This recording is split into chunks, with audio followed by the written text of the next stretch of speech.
Good morning, everybody. Welcome back to the channel. I appreciate your time. Thank you for watching. Any moment now, whether it's today or sometime this week, we could get some information about the Second Amendment and how it's seen for the rest of the foreseeable future in this country. And it's going to come from the Supreme Court of the United States.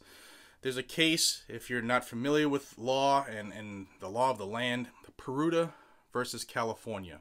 In this case, a Vietnam vet was denied his Second Amendment privileges, a concealed carry permit, because he failed to show, quote, good cause. That is a requirement that California has, in which you need to basically prove that there is something that puts you out in a crowd of an at-risk person, where they can say, yes, this person is obviously at risk, he needs to arm himself.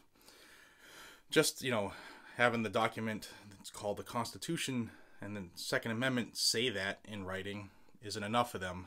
They want to make it impossible for people to get guns.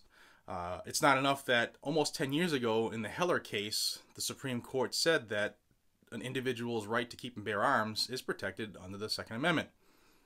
So how does Peruta v. California, how has it gotten a stand so far?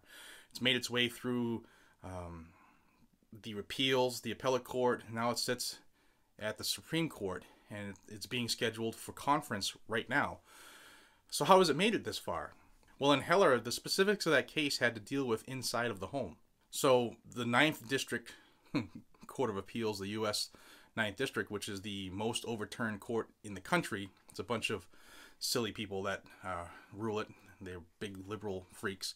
But they believe that the gun is only protected in the home, and you can't carry in public unless you have good cause. Now, this case originated in San Diego, and San Diego, like I said, believed that Peruta didn't have a reasonable reason to be considered at risk, therefore they didn't issue. And the problem is California is a may issue state.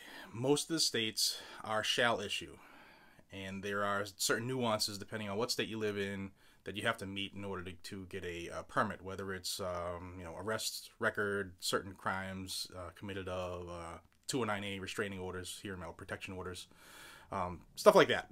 But California, it's up to each individual sheriff, and that's where it gets convoluted. Now, this isn't a privilege like a driver's license, where you have the privilege to get a license to operate a motor vehicle. This is a civil right. Just simply being an American citizen, just being born, gives you the inalienable right of self-defense, given to you by your maker, not by the government. So the problem is this country, for some reason, over the last 30 years, has decided that your civil right doesn't go with you over state lines as long as it's the Second Amendment. It's almost like I can go to Nevada and talk and picket.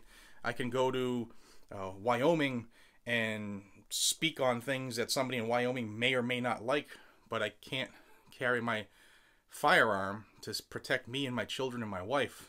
And I live on a border state, so I can't drive 3 miles to the south and go into Rhode Island with my firearm on. I can't go 2.5 miles to the southwest into Connecticut with my firearm on. But my driver's license is good there. It just makes no sense. So this case could have a lot to do with how, well, actually it will have a lot to do if they decide to give it a certiorari, if they decide to hear it. And we'll find out in the next day or so, because it's sitting right now on the laps of the justices, of whether they're going to hear it or not. And this is why I think this is going to be heard this time.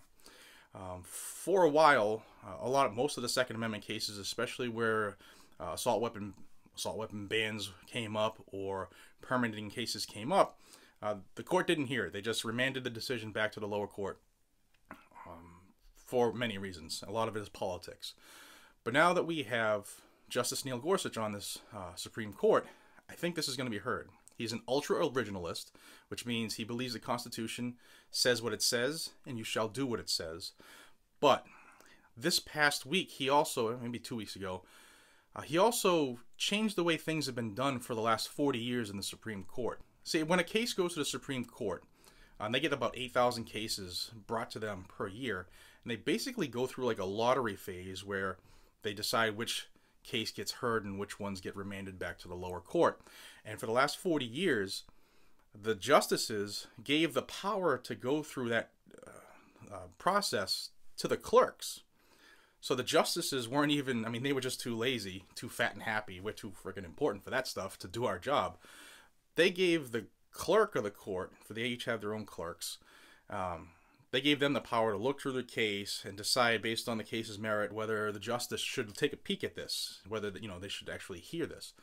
So the justices weren't even making those decisions on what should be heard and shouldn't be heard until Neil Gorsuch came on, that is. He has said that he will look at every single case and decide based on that case's merits whether he will recommend it gets heard or, you know, gets brought up for certiorari by the Supreme Court.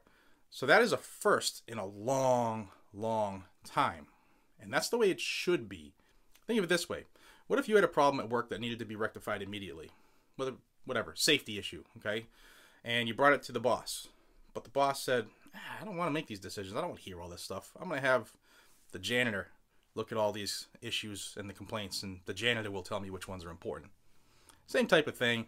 I mean, maybe it's a different play on words. The clerks of the court aren't janitors, but they're not Supreme Court justices either. So I think that this case, just by mathematics alone, has a good chance to be heard this time. So fingers crossed.